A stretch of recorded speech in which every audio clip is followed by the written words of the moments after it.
Micrometer, outside micrometer. Micrometer is a precision instrument. Micrometer एक सूक्ष्म मापी उपकरण है. External phase of job is measured by outside micrometer.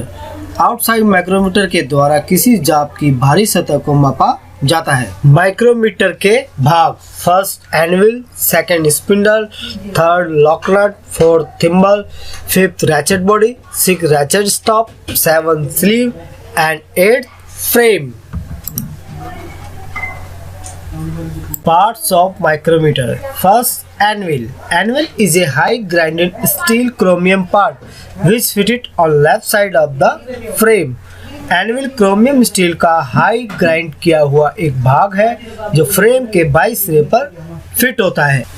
Second, spindle. Spindle also a high grinding steel chromium round part in which cut 0.5 mm thread pitch.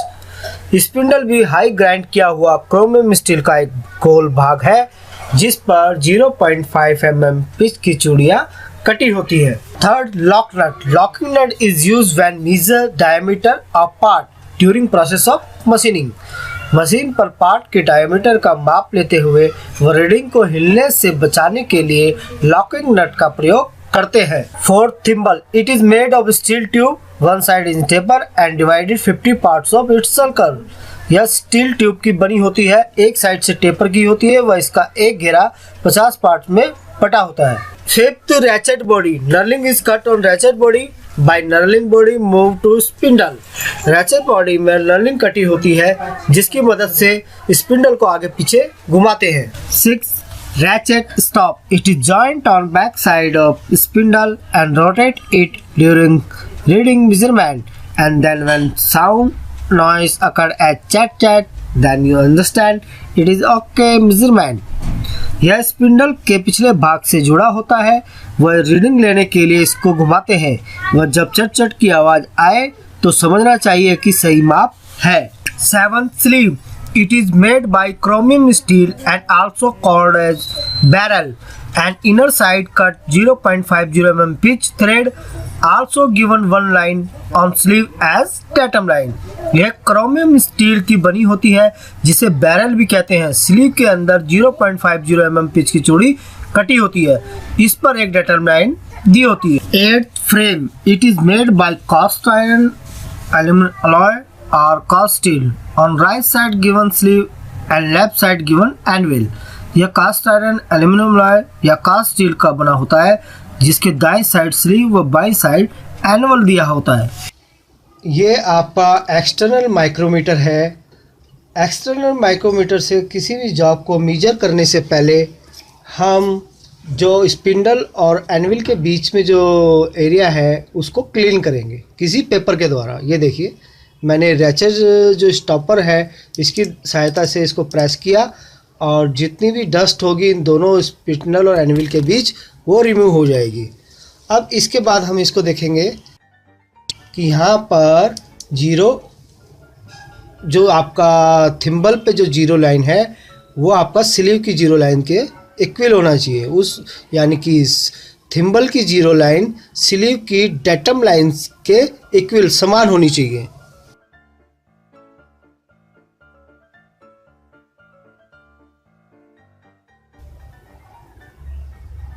अब ये external micrometer है. अब इसके द्वारा हम किसी जॉब के डायामीटर को मेजर करेंगे, यानी किसी जॉब के आउटर डायामीटर को मेजर करेंगे. अब आप इस एक बात का ज़रूरी ध्यान रखें कि जब माइक्रोमीटर कोई यूज करता है स्किल वर्कर या स्किल इंस्पेक्टर, तो वह माइक्रोमीटर को इंस्ट्रूमेंट को पकड़ने से ही कंफर्म हो जाता है कि वह माइक्रोमीटर को मेजर करने में स्किल है या नहीं. ये देखिए, सबसे पहले आप 2 फिंगर को इसके अंदर डालेंगे, यानी फ्रेम के और स्पिंडल के बीच में डालेंगे 2 फिंगर को. इसके बाद थंब और साइड वाली फिंगर से रैचेट स्टॉपर को आपस में मूव करेंगे. मूव क्यों करेंगे? किसी जॉब को मेजर करने के लिए प्रेस करेंगे और ओपन करेंगे. अब ये देखिए ये डाया है, किसी जॉब का डाया है. इस डायामीटर के साइड को मुझे मेजर करना है, तो मैं इसे ओपन करूँगा. अब मैंने इसे ओपन किया. ओपन करने के बाद ये ज़्यादा ओपन हो गया तो मैं धीरे धीरे क्या करूँगा, इसको पास में लाऊंगा। पास में लाने के बाद मैंने इसको क्या देखिए, ये आप देखिए मैं पास, अब ये टच हो गया है। टच होने के बाद अब इसकी रैचेट स्टॉपर से मैंने टच किया और इसकी हेल्प से 2-3 बार मैं प्रेस करूँगा, सिर्फ 2-3 बार ही, ज़्यादा प्रेस नहीं करेंगे। रैचेट स्टॉपर क्यों दिया होता है कि हम जो दबाव डालेंगे, जॉब के डायामीटर को मेजर करने के लिए जो दबाव डालेंगे वो अत्यधिक दबाव ना पड़े। हम रैचेट स्टॉपर को प्रेस करेंगे, जो तीन बार या 2 बार टच की आवाज़ आए, इसका मतलब जॉब पर एक समान दबाव पड़ा। अब ये भी मैं आपको चीज़ बताना चाहूँगा कि जो स्किल होते हैं, स्किल ऑपरेटर या इंचार्ज होते हैं, वो रैचेट स्टॉपर का कम यूज करते हैं, तो रैचेट स्टॉपर के द्वारा ही डाया मेजर कर लेते हैं। क्यों मैं रैचेट स्टॉपर के द्वारा डाया मेजर क्यों कर लेते हैं? क्योंकि वो दक्ष यानी स्किल होते हैं। अब ये देखिए मैंने रैचेट स्टॉपर को प्रेस किया, प्रेस करने के बाद ये रीडिंग दिख रही है आपको। अब ये देख रहे हैं मैं किसी जॉब की आउटर डायमीटर को मेजर कर रहा हूँ। अब मेजर करने के बाद ये स्लीव और एनविल दोनों आपस में टच है जॉब के ऊपर। अब आप ये देखिए कितनी रीडिंग हुई। अब यह देखेंगे डेटम लाइन है स्लीव के ऊपर।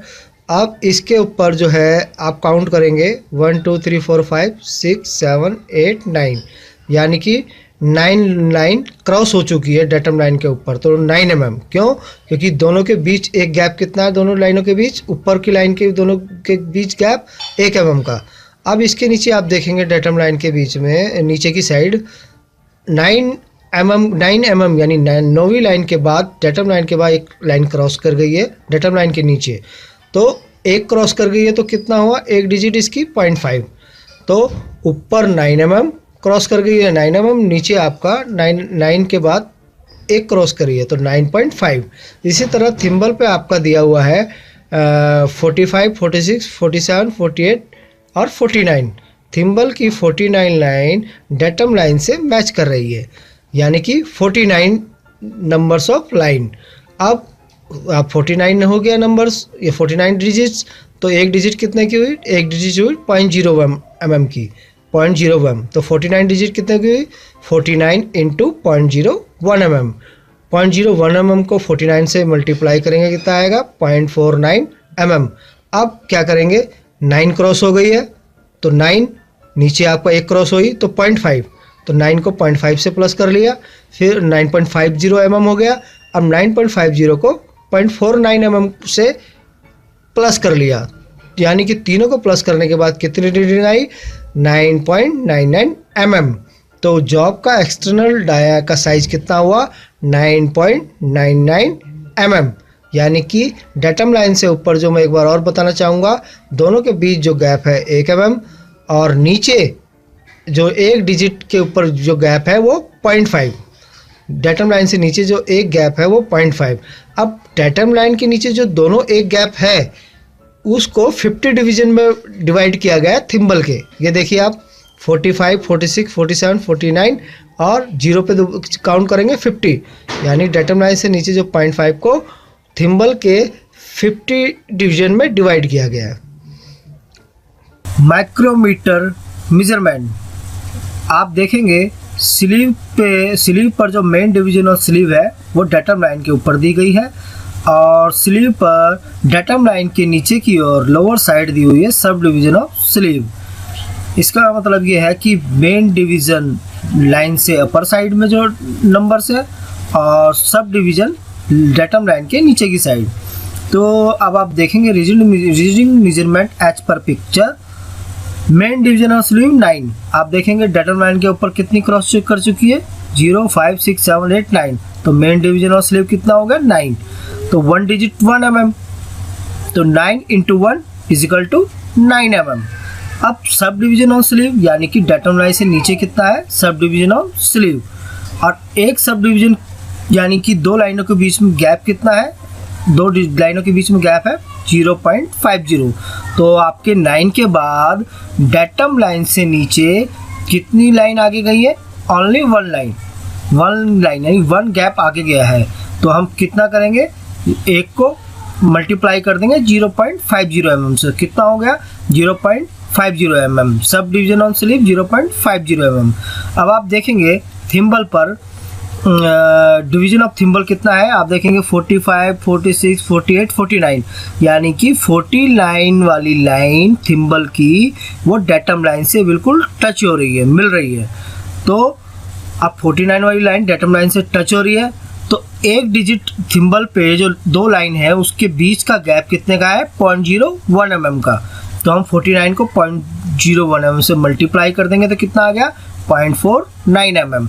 अब इन तीनों को प्लस कर देंगे, main division on sleeve 9 mm, sub division on sleeve 0.50 mm and division of thimble 0.49 mm। तीनों को प्लस करने के बाद टोटल मेजरमेंट कितना हो जाएगा माइक्रोमीटर का, 9.99 mm। यानी कि जॉब का हम मेजरमेंट लेने के बाद कितना आया मेजरमेंट, 9.99 mm। अब ये देखेंगे आप, ये जो माइक्रोमीटर है आप ये देखिए, ये पॉइंट टाइप माइक्रोमीटर है। पॉइंट टाइप का मतलब स्पिंडल में जो आपका आगे का जो पॉइंट है वो आगे पॉइंट निकला हुआ है। इसी तरह एनविल में भी एक पॉइंट निकला हुआ है। ये क्यों किया जाता है यूज, सीट की थिकनेस को मेजरमेंट करने के लिए है। थिम्बल की जीरो लाइन और स्लीव की जीरो लाइन आपस में टच होनी चाहिए। कब, जब हम रैचेट से इसको प्रेस करेंगे। ये देखिए मैंने रैचेट से इसको प्रेस किया 2-3 बार, तो अब देखिए अब दोनों लाइन क्या है आपको दिख रहा है, ये दोनों लाइन आपस में स्लीव थिम्बल की लाइन जीरो लाइन और डेटम लाइन आपस में टच है इसको प्रेस करने के बाद। अब हम क्या करेंगे, ये मेरे पास एक स्ट्रिप है यानी पैकिंग स्ट्रिप है, इसको मैं मेजर करूँगा। अब ये देखिए, अब मैंने इसको प्रेस किया, प्रेस करने के बाद मैंने इसको इससे मेजर, स्लीव की लाइन से टच हो रही है, तो इसका मतलब थिम्बल की जो एक डिजिट है 0.01 mm के बराबर है, तो 30 को 0.01 से मल्टीप्लाई करेंगे तो कितना, 0.30 mm। तो आप ये देखेंगे इसमें लिखा भी है, क्या साइज़ लिखा हुआ, अगर आप गौर से देखेंगे ये देखिए आपको अभी नज़र नहीं आ रहा, 0.30 mm दिख रहा है, यानी कि इसका साइज़ कितना है आप दोबारा देखिए। अगर दोबारा मैं मेजर करूं तो कितना साइज़ है आपका, 1 मिनट, रैचेट से इसको प्रेस करिए 2-3 बार, आप देखिए कितना साइज़ है, यानी कि थिम्बल की लाइन और स्लीव की लाइन आपस में टच हो रही है प्रेस करने के बाद। और ये स्ट्रिप है और ये मैंने थिम्बल से प्रेस किया 2-3 बार, रैचेट को सिर्फ 2-3 बार ही मूव करना है, ज़्यादा नहीं। तो कितना आया आपका, 0.30 mm। कितना आया, 0.30 mm की स्ट्रिप का साइज़ कितना हुआ, 0.30 mm।